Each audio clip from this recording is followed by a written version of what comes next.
Music, dance, theater. It's time to take a seat on the aisle with Tom Alvarez. Hear from performers, producers, presenters, and creators who enrich our lives in the performing arts. Who's on stage? Here is Tom Alvarez to introduce you. Hello, and welcome to On the Aisle with me, Tom Alvarez. Today, my guest is well-known arts patron Frank Basile, a retired senior vice president of the Gene B. Glick Company, where he worked for 33 years. In addition to his business career, Basile has made a name for himself as a prominent public speaker, author, and community volunteer. Basile and his wife Katrina help support many arts organizations across central Indiana, including the Indianapolis Arts Center, the Phoenix Theater, Storytelling Arts of Indiana, the Indiana Historical Society, Fonseca Theater, and the Center for the Performing Arts in Carmel. Join me now as I go on the aisle for a conversation with this community treasure.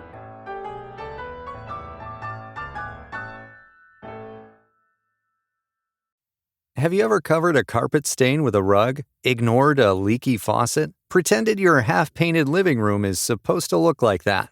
Well, you're not alone. We've all got unfinished home projects. But there's an easier way.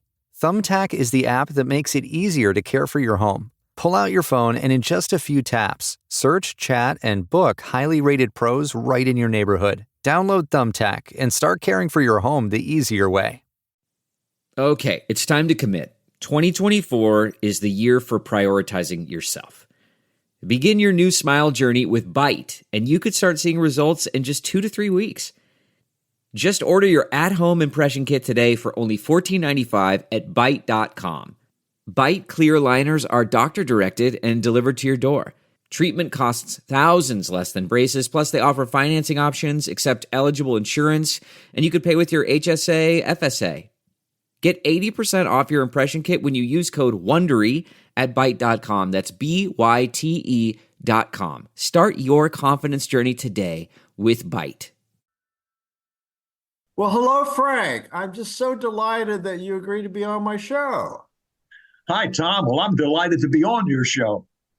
Well, so let's talk about our history because we've known each other a long time. And I wanted to remind you, I don't know if you remember when we met, but of course, okay, I was at a gallery downtown. It was on the ground floor of the Conrad. And I don't know if that gallery is still there. Do you? The art gallery? No, I don't, but I do remember that. Okay, so you were in attendance and I knew who you were. We had not met. Of course, who doesn't know Frank Basile, especially if you're anywhere near the performing art or the arts in general, of course. So I knew you, your reputation had preceded you. So when I saw you, I thought, oh my goodness, here's my chance to finally, reach out, introduce myself and get to know Frank. Of course, I was fully aware of you through our mutual friendship with the late Brian Fonseca. And I knew that you had supported the Festival of New Playwrights, FEAT, I believe it was called, right? Yes. And so you had been a major supporter of the Phoenix and Brian. And so that's why I knew you to be not only an important patron, but also from all accounts from Brian and just your reputation, that you were someone that I wanted to finally get to know. I had a great respect for you. So I reached out to you. I went up and I introduced myself to you. Do you remember that? Yes, I do. And I told you a little bit about myself and said, and I think we talked about Brian and his work. And then from that point on, we've remained friends. And of course, you've also been a supporter of Dustin Klein and me and our company. Yes. Klein and Alvarez Productions, Magic Thread Cabaret, and then before that, Call to the Musical. And so for our listeners, I just kind of want to qualify that, that we've had a long association, and it's been one of the gifts of my life. And the same with me, Tom. I've enjoyed our relationship. And we've had so many discussions about so many things, notwithstanding, our love of the arts. And we also discovered that we have a lot in common in terms of our background. And so I want to spend a little time, talking about Frank Basile, the person. Of course, I've done several interviews with you, and all folks have to do is go to my website, On the Aisle with Tom Alvarez, and you can, just put your name in there and find these interviews that we did. And so I think that, we pretty much covered a lot of territory, but for people who didn't read those or won't read them, so let's start with your background, okay? Give me a thumbnail sketch of where you came from and a little bit about your growing up, okay? Okay. Well, I was born in New Orleans, and my family was a good, loving family, but we didn't have much money, and the family worked quite a bit, including the 6 kids. I was one of 6. And where did you come in the lineup? Where were you in the lineup? I am the oldest. Okay. Yep. And we really were not exposed to the arts in those days, not only because my parents couldn't afford to send us to any arts events. Frankly, they were not even on their radar. I don't think they were really aware of the arts at all. And so the first opportunity that I had to learn anything about the arts was when I was in college. And one day I saw a notice that there was a free play being produced by the drama department. So I didn't know much about a play. So I went to that. And I have to tell you, Tom, it was love at first sight. I loved watching that play. In fact, I went to see it again, because it was free. What was the name of it? It's a good question. I can't remember it. It was like 70 years ago, and I don't remember what it was, but it made a difference. It really began to let me know that the arts are so important to the quality of life. And I remember thinking at that time, I hope that there are other kids who are not able to attend or to enjoy arts events at an early age. And if I ever was in a position to prevent that from happening, I would try to do so. And that really became part of my mission, to help to ensure that kids at a young age are exposed to the arts. In fact, even in school in those days, it wasn't even part of our curriculum, the arts. So the first I had was when I was in my 20s to learn the arts. Tell me about your education. Where did you go to school? Went to a relatively new high school at the time. It was run by the Christian Brothers, and it was called De La Salle. And so I attended that for 4 years, and I got to the school by walking 7 or 8 blocks to the streetcar line on St. Charles Avenue, and I took a streetcar to the high school.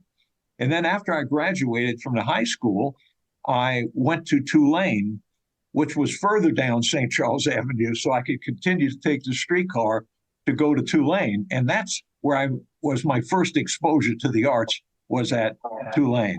Okay, so you went to a high school. Were you taught by Christian brothers, all brothers, and not nuns, right? That's correct. Okay. And I have to and it's interesting thing that occurred then, Tom, is that one of the brothers in the class, I was in the Spanish class, and in those days, each student would read an excerpt from the book. And when it came my turn to read, I would choke up, and I would sweat. My hands would shake. And Brother Amity, after one of the classes, said, "Frank, you can't go through life like that, being so afraid to speak." And I said, "What do you suggest I do?" And I was fully expecting that he would say I should take a speech class. And I said, a speech class? And he said, no. He said, you're too far gone for that. It'll take doing something that you actually fear in order to overcome it. And I said, like what? He said, we have a debating team here. And I said, no, I can't do that. And he persuaded me to do it. And Tom, it changed my life. And I remember the first speech that I gave, I had to leave the podium because I got sick. But he forced me to persevere along with three other relatively new speakers on the debate team at the time. And we ended up, after the second year, winning the Louisiana State Debating Championship. And that really, as I said, changed my life because it gave me the confidence and the ability to communicate, which is so important in everything that we do. I would say that that laid a great foundation because, you know, to this day, you continue to be a sought-after motivational speaker. But we'll get into that later. In the meantime, though, so the Christian Brothers, I would presume that they had very high academic standards. So you got a really good speaking foundation. It's a great educational foundation, correct? Yes, that's correct. Mm-hmm. And was it heavy on liberal arts? Not really. Okay. It was more. It was college preparatory and a lot of math. I see. Yeah, and science and so on. So and I elected courses when I went to college to give me more liberal arts. So how is it that you chose Tulane? Because it was near home and because of finances and all right? Yep, because it was near home and because I got a scholarship. Mm-hmm. And then I borrowed the rest of it. Uh-huh. And so that's how I financed it. So how was it growing up in New Orleans? And by the way, what happened to your New Orleans accent? I hear a little tinge of it once in a while. You know, Tom, whenever I talk about New Orleans and I get to my address and I get to my zip code, which is 46240, someone will say, are you from New York or Brooklyn? And actually, New Orleans people, as you may know, have that kind of a Brooklyn brogue. They sound like they're from New Orleans, the people who are truly New Orleanians. That's interesting. I didn't know that. But, you know, I digress, but I heard recently that, you know, people who lose their Southern accent, once they're back home, though, it comes back to them naturally. Yes. Does that happen to you when you're down in New Orleans? Yes. And in fact, I found it a few weeks ago whenever we had a little reunion of myself and my 5 sisters in Houston. And it all came back. And if you can imagine, so you were all y'all all the time. Yes, right. Y'all. Yep. That's great.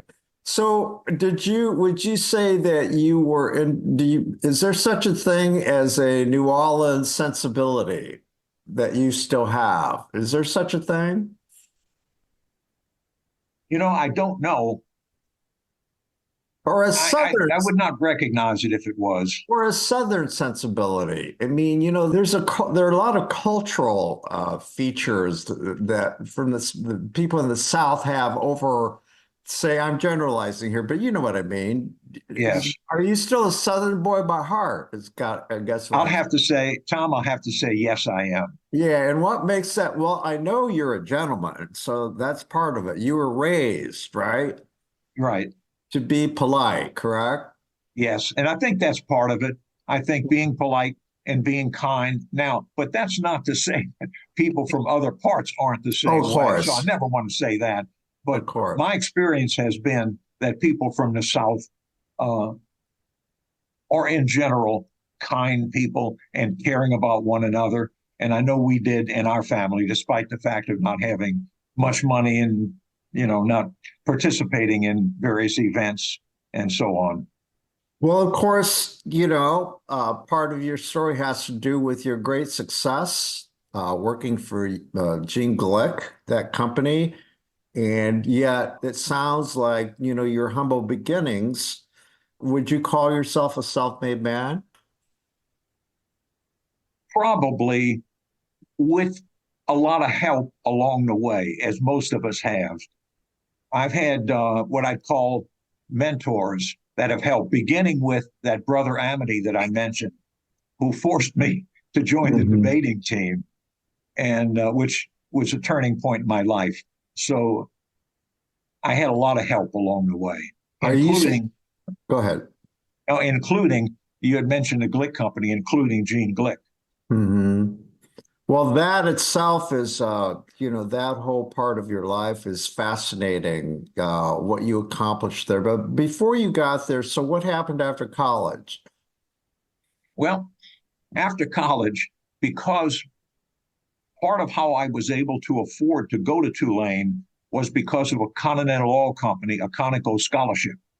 So I kind of felt an obligation to go to work for them and did not thoroughly interview to find out what other possibilities there were in a career field. So I moved to Houston, worked for Conoco, doing something I should not have been doing. I was a budget analyst. That was not what I should be doing. And I was doing it for 2 years. And one day I got bypassed for a promotion that I knew I should have gotten. So I went to my boss and I said, how come I didn't get this? And he said, you do a really good job and you're the best person in the department, but Marvin needs the money. He's married and so on. And right then I thought to myself, I don't belong here. This is my opportunity to make a change. But had it not been for that, I probably would have hung on and continued working there. But that forced me to rediscover and to rethink what I was doing. So at that point, I did what I should have done when I graduated, and that is I reviewed potential job opportunities, and that's when I discovered the Ford Motor Company. Okay. And that was my first great opportunity. So Frank, what was your degree from Tulane, by the way? What was your major? Business. Okay. Because I didn't know what I wanted to do, and I figured that would help me in whatever I decided. Well, I remember, and I want to go back to your college days, because you told me a story in an interview, which I want you to repeat here, because it says a lot about you and business and your acumen. So talk about the watermelon truck. Well, in high school, one day the principal came up to me and he said, Frank, we haven't received your tuition for this semester. And I said, oh, I thought it was paid. And he said, I haven't received it. So when I went home that evening, I asked my mother, and she said, well, I gave the money in cash, as they did, and I gave it to your dad. And on the way, he gambled it. He really felt like he could multiply that amount and so on. So we don't have it. And there was no way that I felt I could go to school and tell the principal that I could not pay for my tuition. So we had an old truck. And I was old enough to drive. I didn't quite have my license, but I took that old truck down to the French market, which is the farmer's market. And I located a farmer who had a load of watermelons and wanted to go home. And so I said, you know what?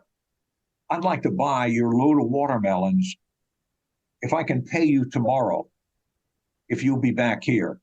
And he thought about it for a moment. He knew my dad and so on. He said, okay, I'll do it. So I took that load of watermelons to a parish, which is what they call their counties in Louisiana, a parish right outside of New Orleans, parked the truck, put a sign out, 3 watermelons for $1, and sold the whole load of watermelons. And I went back to the market because I didn't have enough money yet. And I found a farmer who had a load of peaches. And I made the same deal with him. And I bought the peaches. We loaded it onto my truck. I went to the same place. We sold all of the peaches, and I made enough to pay for the tuition. And I felt so good. And it really began kind of my entrepreneurial bent. And again, like so many things happen when a misfortune occurs, such as when I was bypassed for a promotion at Conoco, it encouraged me to do what I should have done before, and that is to look for an appropriate job. The same way here, I had that setback, so it enabled me to do something that helped me to grow as a person. And reading between the lines, your mention of your father having gambling issues. So it sounds like, you had some struggles in your personal life too, your family life, that also informed everything else, correct? That is correct. Yeah, And in yeah. fact, at our little reunion, I told my sisters, we were talking about our spouses and everything, and I said, Katrina is from one of the only non-dysfunctional families I know. And immediately my sisters jumped on me and said, are you saying our family was dysfunctional? And of course, there was nothing I could say at that point, but oh, yeah. But again, most families, I think, in my experience, have been. Mine too, Frank, and we've talked about some of the things we have in common. I come from a large Catholic family, and I came up blue collar, so we have that in common. But in terms of that reunion, let's talk about that reunion because I mean you referenced it, but I want the listeners to know what happened, and it was recently. I mean, not what happened literally. I mean, the idea you hadn't seen your whole family for a while. Talk about your family right now. I know we're all between 75 and 85, and it said I'm the oldest. And I don't know how much longer we're all going to be around. And that's why I encouraged them, all of us, to get together for that reunion so we could get, and it was really intense. There was nothing we wanted to see in Houston. We'd already been there many times. So we spent 3 or 4 days at one of the houses and talked and gave our version of what happened when we were growing up. Mm-hmm. Which was not always the same, but it was very informative. And we hugged one another and all, even though we had some disagreements and everything, it was a loving time, which I will always remember. How long had it been since you'd seen the whole group together? Or about 6 or 7 years in New Orleans. Okay. Yep. And you mentioned Katrina. Well, we couldn't have this interview if we didn't mention your beloved Katrina Basile. I mean, your names are together on some of the most iconic arts buildings in town. So she's very much a part of your story. Tell me about Katrina. Well, Katrina was was the daughter. They had two. She had a sister. The two of them were daughters of a Pentecostal minister. So that was kind of her background. And when we met, we did not talk about religion. And finally, her father, the minister, said, well, Katrina, what's Frank's religion? I assume since he's a Catholic, since he's from New Orleans, he's Italian and all, that he's probably a Catholic, which of course I was initially. But I'm of the 6 siblings, I was the only one who's a fallen away Catholic. And so she said to her dad, she said, oh, he's a Unitarian. He said, oh my God, they don't believe in anything.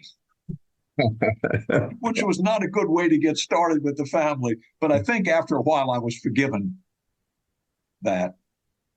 Well, everyone who knows Katrina knows that she is a very dynamic presence, and she's like the power behind the throne. She is, Tom. Thank you for saying that. Those who know Katrina also know that she doesn't suffer fools well, and she doesn't mince words. That's right. I think people love about her. She says exactly what's on her mind, sometimes to your consternation. It's correct. You know me well enough to know that.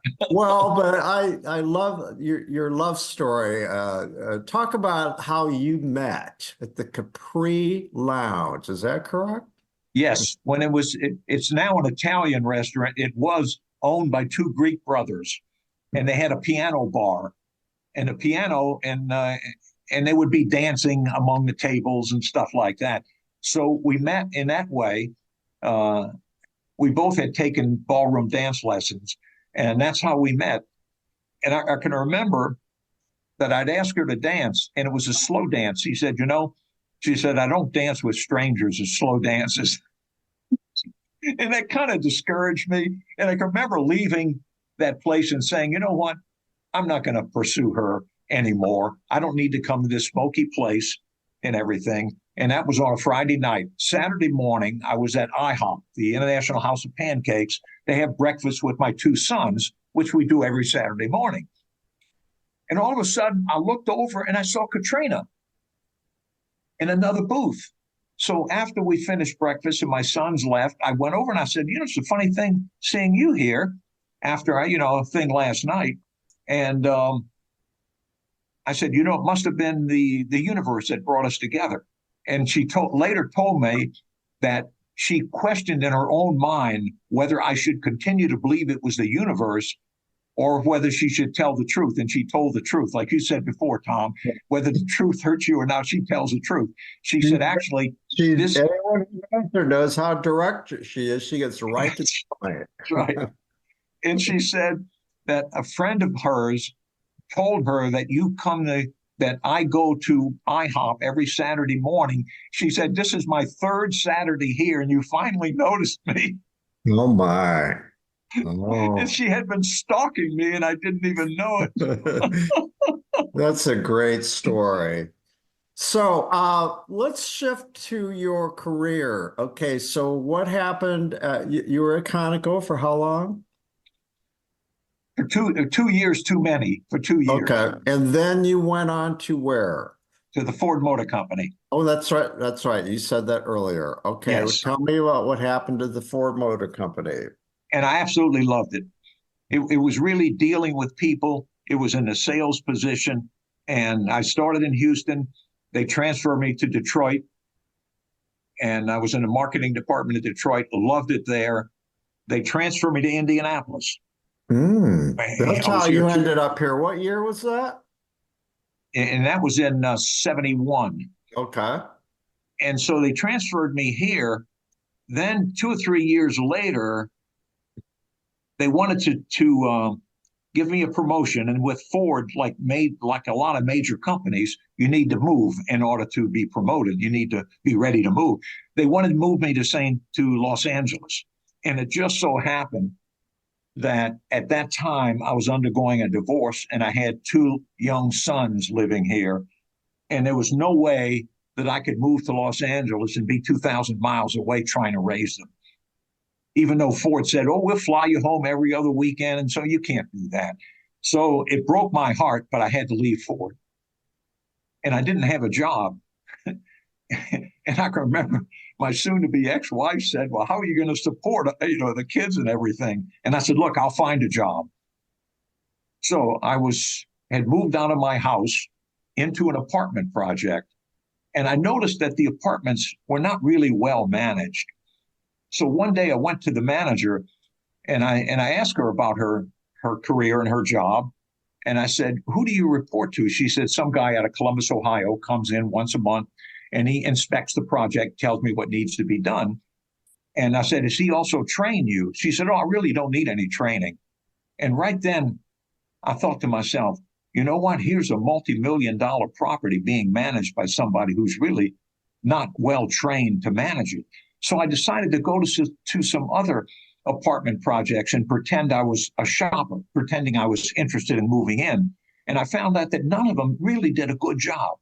And I was thinking to myself, maybe this is something I could go into. I wasn't in the car business, but there's no other major car company here unless I went to a dealership. So I had to find a new career. So I looked up, there wasn't an internet in those days. So I went to the business library and found out that a guy named Gene Glick owned the most apartments in Indianapolis. So I wrote a letter to him. And I said, dear Mr. Glick, I have no experience in property management. You lead with your weakness. And then he'll wonder, well, why is he writing if he has no experience? And I said, but I have some transferable skills. And the letter hit his desk. And it so happened that 2 days before my letter hit his desk, he met with his executive vice president, and they decided that the company had grown too large for him to continue managing the projects on it. They had 11,000 units personally because he was too involved in construction, and that's where the money was at the time. So they needed somebody to run the management company, and they had no one they felt was qualified to be promoted from within. So when my letter hit his desk, he wrote across the top of the letter, Max, this is the human being you and I described the other night. And that's how I went to work for the Glick company. Wow, talk about being in the right place at the Yeah. right time. But your whole life, though, this is one more example of the pattern of how you create opportunities and you also seize them when they come your way. Would you say that's right? That's true. Generally, when I seize them, it's a result of a setback. Like, for example, yes. For example, when I loved Ford, but I was forced to leave. Gotcha. Yep. And so that made me do this, just like in school. Sure. You know, in order to overcome the lack of speaking ability, I went with in a debating team. Yeah. So on. So it's always a setback, and that's really how a lot of my motivational speaking started, because I realized from my own personal experience that we may screw up, we may make mistakes, but we can convert that into an opportunity if we work at it, if we persevere, if we set an alternative goal. Well, it's classic turning, lemons into lemonade. Yes. And that's the old Dale Carnegie thing. What people respect you for is like you have demonstrated a character over your lifetime, and that's one of the reasons you're so respected. And I would say that you definitely used the adversity. It helped you develop the character you have. I think that's true. I remember in college, one more example. I was in a fraternity, and I was really interested in working at the fraternity and doing things to help my other brothers. And I would like to had a goal of becoming president of it. But meanwhile, I ran for treasurer, and I was against someone, and I was in business school, and he was in engineering. So I thought it was a shoe-in for it. Well, we left for voluntary remarks. When we came back out, I found out I had lost. And I found out while I was gone, someone had revealed that I was not paying my dues. But what they didn't say was I signed an agreement that I would pay it over time. But meanwhile, I lost the election. So I started brooding. And I decided that, I need to get over this. And again, the way to get over it would be to set an alternate goal. So instead of my goal being to become president of the fraternity, I decided I wanted to be student body president. And immediately, when I reset my focus, my attitude improved, and I loved the alternative. And again, it's encountering a setback and figuring out how you can turn it into an opportunity, or as you said before, making lemonade out of lemons. One of the reasons I think that you and I have, another thing we share in common is that we've discussed this before. You've led a life that is intentional. Would you say that's true? Yes. That there isn't anything that you do that doesn't, that there isn't a positive outcome. That's what you're going for in terms of your life philosophy. Do you think that's true? Yes. And in fact, that's one of the things, as I mentioned before, that started my career in motivational speaking. Was that we can set a goal for what we want, and if we persevere and work hard at it and set a plan of action and follow it, that we can accomplish it. The other thing that I've noticed that I really appreciate is your ability to reinvent yourself. I've done a bit of that myself. Yes, I know you have, and quite effectively. Well, thank you. So let's talk about how you got into the arts game. That's a great story too. Again, people can read these in my column, but I'd like for people just discovering you or hearing this podcast about what it is that led you to become one of Indianapolis's most prominent arts patrons. A big supporter of a number of organizations, and we'll talk about a few of those. But how'd you get started in the world of philanthropy? Well, like everything else in my life, I had a lot of help along the way. And I mentioned Gene Glick already. Well, now I'm going to mention someone else.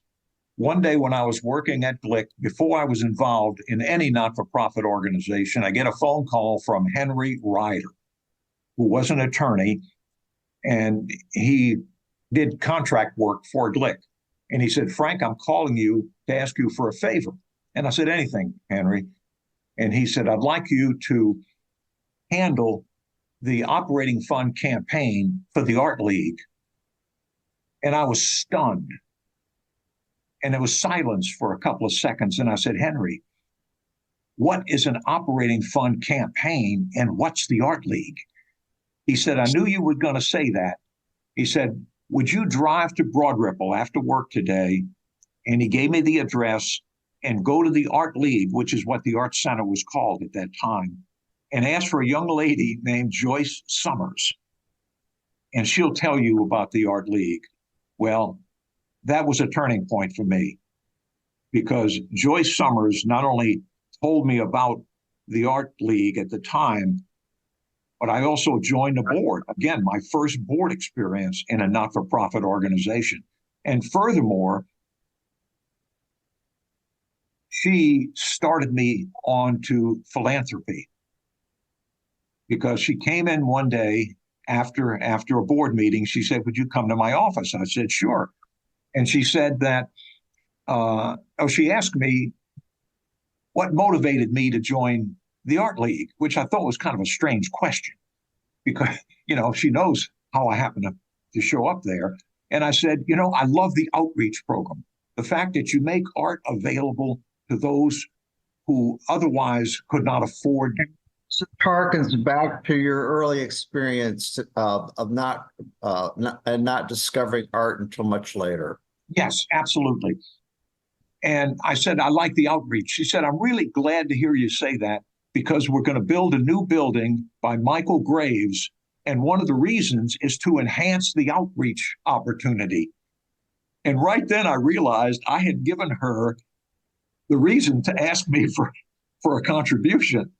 And she did ask me for a contribution. And it was for more than I'd ever given before because I was still afraid of running out of money.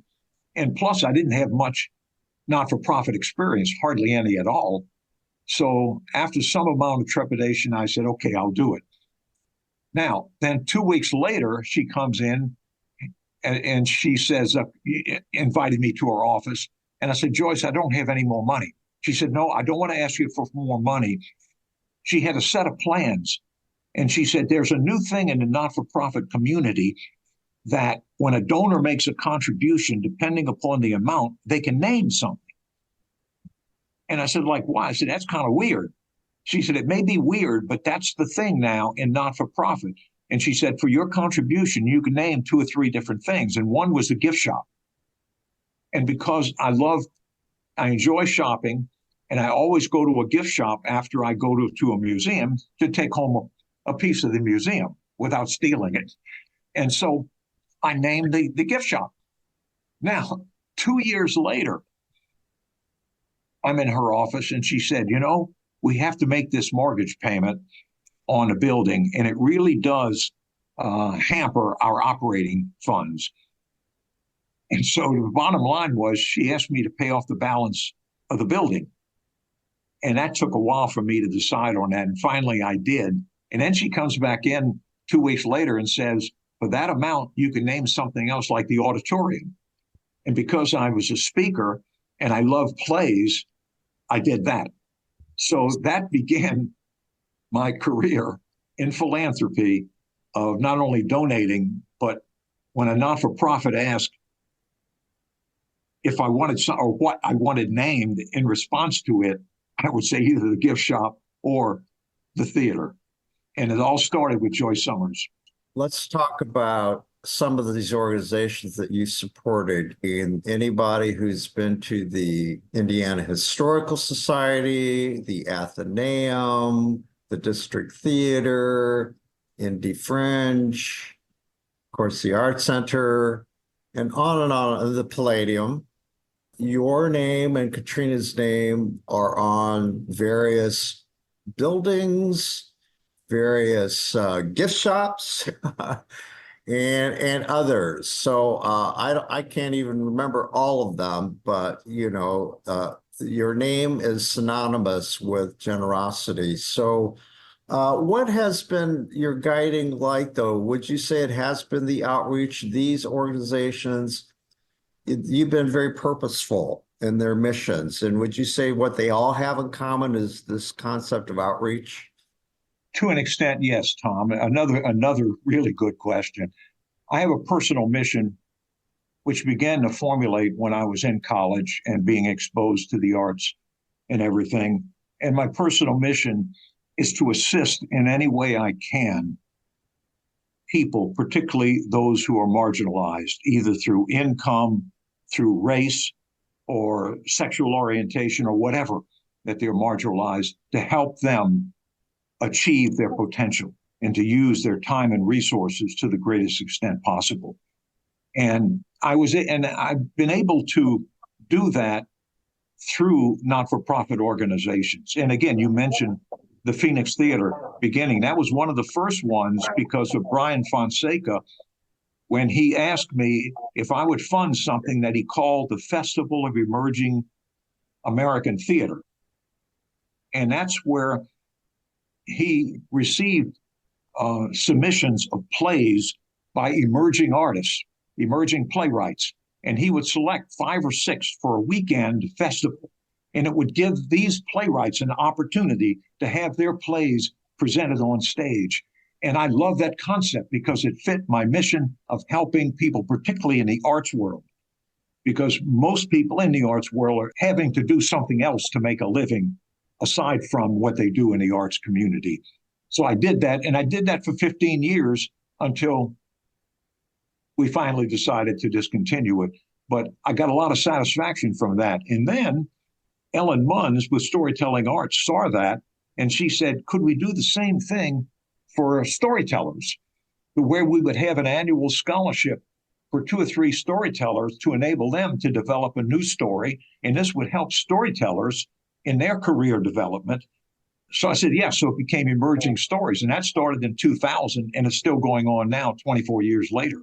So these things, this philanthropy, Tom, really does help with my personal mission, and almost every contribution, I look at it from that standpoint. How does it fit with the mission? And also, I believe from the standpoint of the not-for-profit, it helps to bind the donor with the organization. Because almost immediately after, for example, at the Arts Center with the gift shop, I wanted to see the financial statement to see how we were doing and what things we had. It enabled me or encouraged me to have a greater participation in the organization because of the name.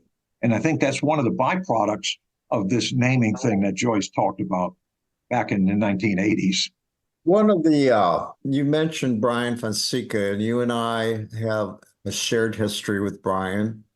As you know, I was a founding board member of the Phoenix Theater. We didn't know each other then, but I had the privilege of being in a living room with 10 other people when Brian pitched the idea that he wanted to do this theater. And, you shared some pretty intimate moments with him, as I did. And, you were the one who gave me the called me to inform me that Brian had passed away due to COVID. And, that was one of the toughest phone calls I ever had to take. And so you and I, have this shared experience with Brian, and both of us, in our different ways, you through supporting him all those years, and mine through the media and various other things.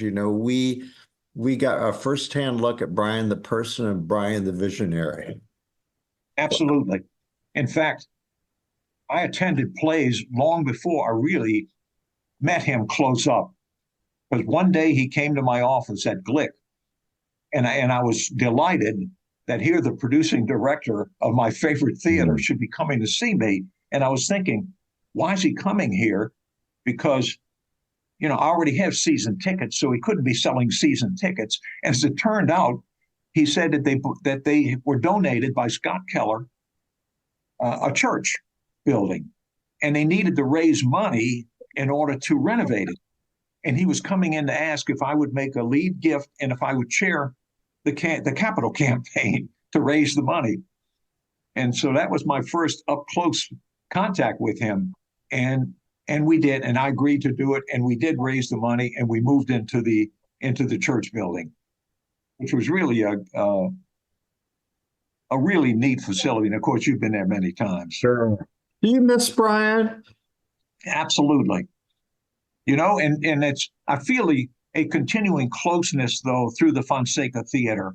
Yes, and I was going to get to that. That was your last, if you will, transaction with Brian, was it not? Yes, because after he left the Phoenix Theater, he and I met several weeks in a row at the Panera Bread in Glendale. I call it your satellite office. That's right. It's my satellite. You're right. My main office is on 82nd Street, Panera Bread, and that's a satellite office. But he and I met there and talked about the future and everything. And one day in late July, he came back from a spiritual retreat and told me he was thinking about leaving Indianapolis, which really stunned me because it would be a loss for our city and I think for him.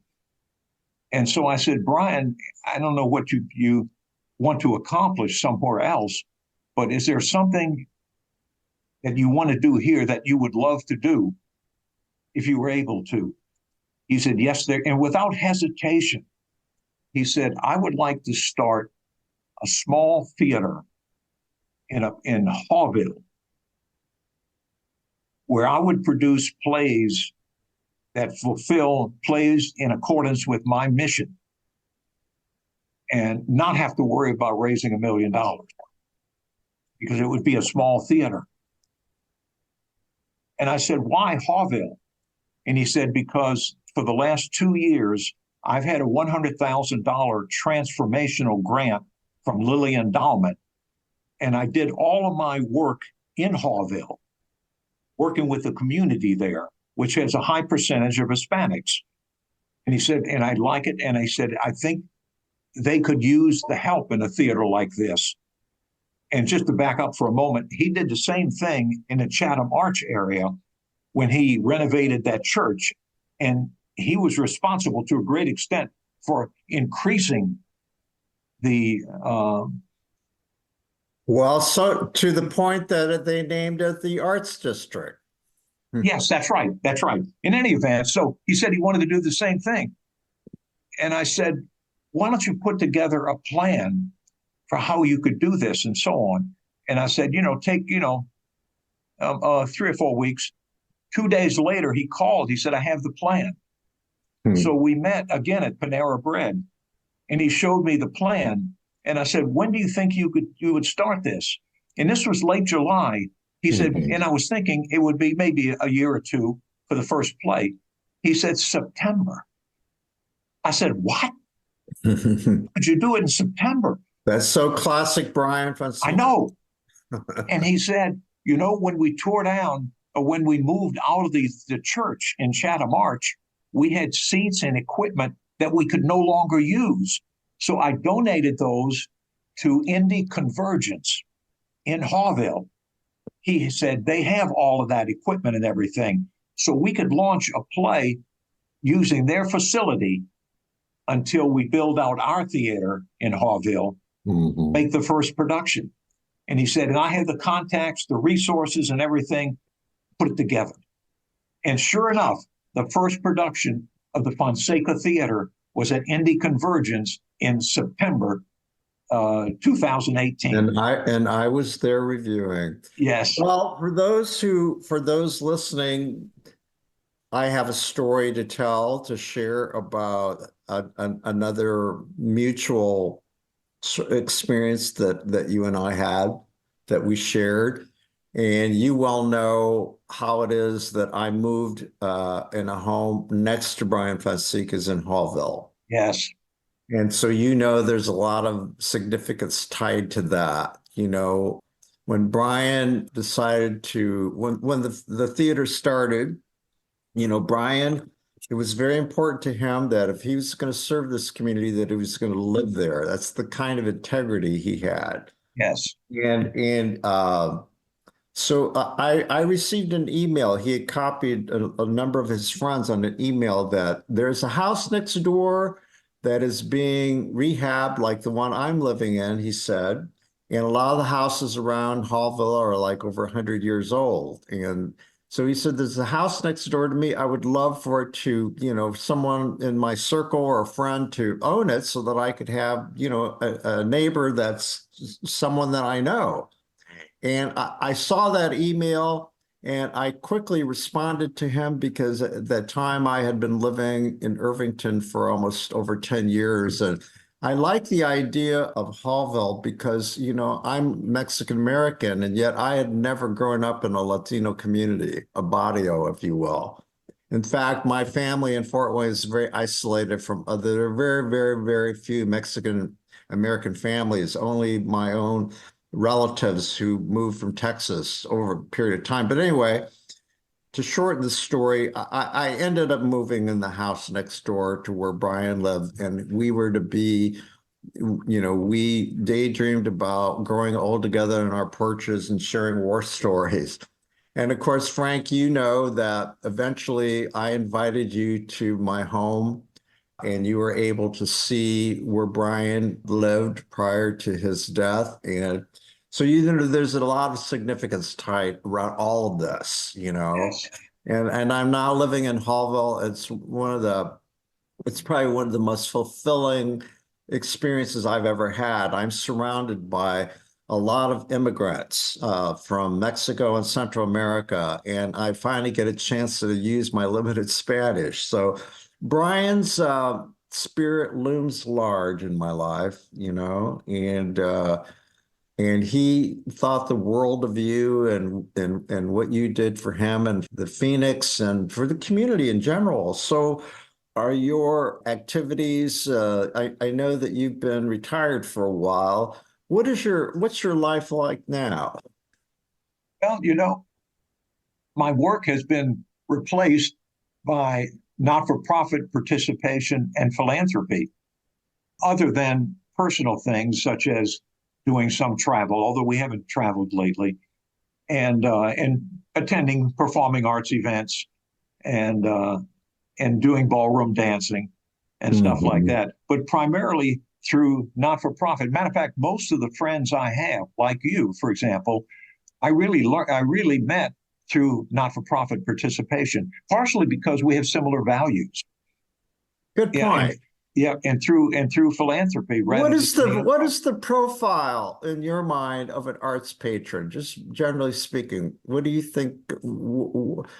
What is the profile of an individual that you run into at the theater or the art gallery or a dance concert or whatever? You know what? What do they share in common? They share in common that they care about other people. That's what I've found, and they're able to. Either through their volunteering or contributions to the organization and everything, they're able to help the organization accomplish its mission. And through that, they're able to help individuals that the organization serves. So I've really found that in common for them. And maybe that's part of the reason why I'm very comfortable being with them. And in fact, I ran across something the other day that the word philanthropy started out as a Greek word, and it was coined by a Greek philosopher in the 5th century. And in a direct meaning is love of humanity. And it's kind of interesting. And I find that not everybody is philanthropic to the same extent, but by the fact that they attend these organizations, they're contributing to the organization, and they are being philanthropic. And then I looked up the definition of it, finally, after all of these years, in the dictionary, and I wrote it down. And it said, gifts of time, talent, and treasure to help make life better for other people. And I think that defines people who are truly interested in the arts, that they care about other people, and they would like to help to make their lives better. I've always wanted to ask you this question, and I have the opportunity now. So, what's it like when you come upon your name emblazoned on a building? What goes on inside you, or are you just sort of commonplace to you now? You know what? I always reflect upon why that's there and how it happened, no matter where it happens to be. If it's the Historical Society, I think of John Herbst and our in our discussions about, for example, building a theater to serve smaller performing arts groups who could not afford or did not need a larger theater and so on. So I think in terms of when I see that, I think in terms of why that was done, the history of it, and it gives me a great deal of satisfaction. As I said before, I think when our name is on something, it helps to give us even a greater identification with it. And it reminds me of things that are important to me. It reminds me that that helped to fulfill my personal mission that I mentioned earlier. You also mentioned another shared experience we have, with our with your support of what Dustin and I do. Remember when we invited you to Dustin's home? He Yes. doesn't cook. He never entertains. I'm the entertainer in the company. And I cooked up some, I think it was lasagna. Yeah. And the evening consisted of Dustin and me. I think we fed you guys, and then we invited you into Dustin's living room where he has the grand piano. And by the way, where we've done many of our auditions and rehearsals, and it's easy because his grand piano is there. Dustin, for those who don't know, teaches at Carmel Elementary, and he's a theater and choir director. But anyway, we sat down and we played you selections from the score, and you got a big kick out of the fact that I sang with Dustin. He's a singer professional, but I don't think you realized at the time that I, in fact, have a musical theater background, and I sung in the men's chorus. So, but you didn't know I could sing. No, I did not. But anyway, that was the course of the evening. And then later on, you sent a check, and you were one of our, shall we say, early investors in Call to the Musical that went on to be a big success. And hopefully that's going to be revived in the next couple of years. And so you and Katrina were early supporters, and then you went on when we started Magic Thread Cabaret to sponsor another of those projects. And you've also, I want to be transparent about this because our connection goes beyond friendship. You've helped me with my artistic vision like you did with Brian.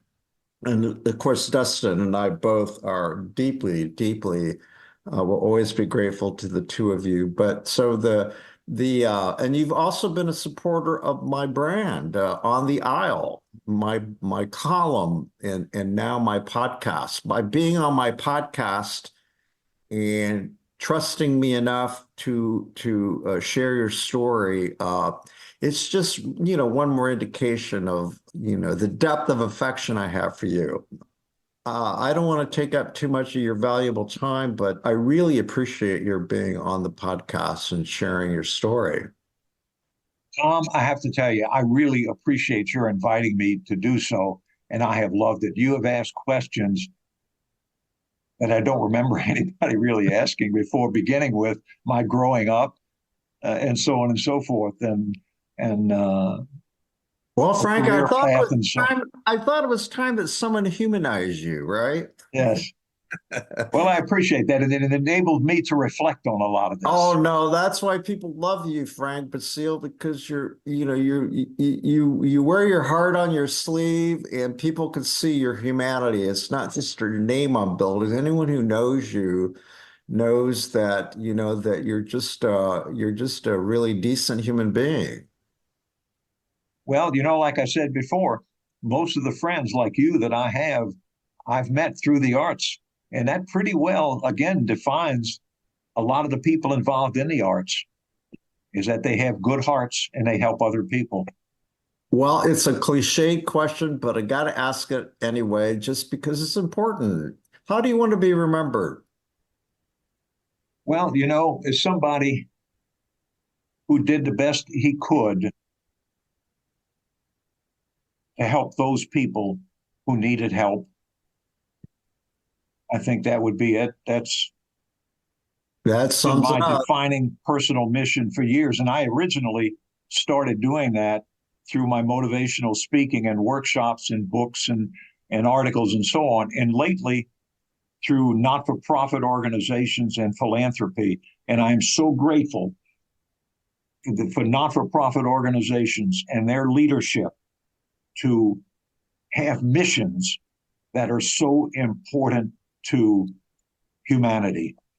And without those, I don't know where we would be. And that's why I do the best I can to support those not-for-profits that reflect my own personal values, because it's the best way to accomplish it. We can't do it individually with individual people, but we can do it through not-for-profit. So I encourage people who are listening to this podcast to contribute to the not-for-profit organization that reflects their values. And Tom, I appreciate your bringing this to people's attention and everything that you do through the podcast, through the TV, through the articles, and so on, to help to publicize the missions of these organizations and to give the individual artists a boost which they deserve and should have. Thank you for doing that. I want to leave our audience with one story that just occurred to me that you told me. It sums up who you are.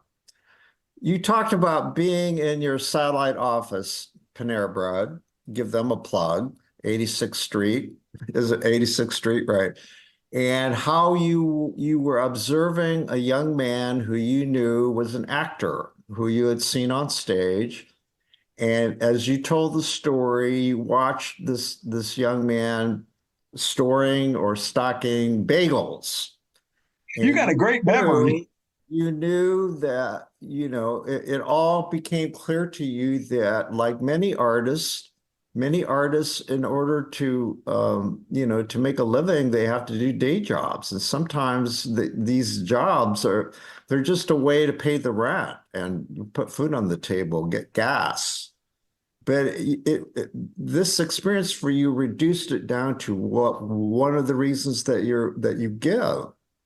There's the big picture of the arts, but then there are these artists, like this young man who you had seen and admired, who was talented, and wishing that he could make a living at it rather than stocking bagels. Not that there's anything wrong, with those kinds of jobs or those kinds of activities, but that really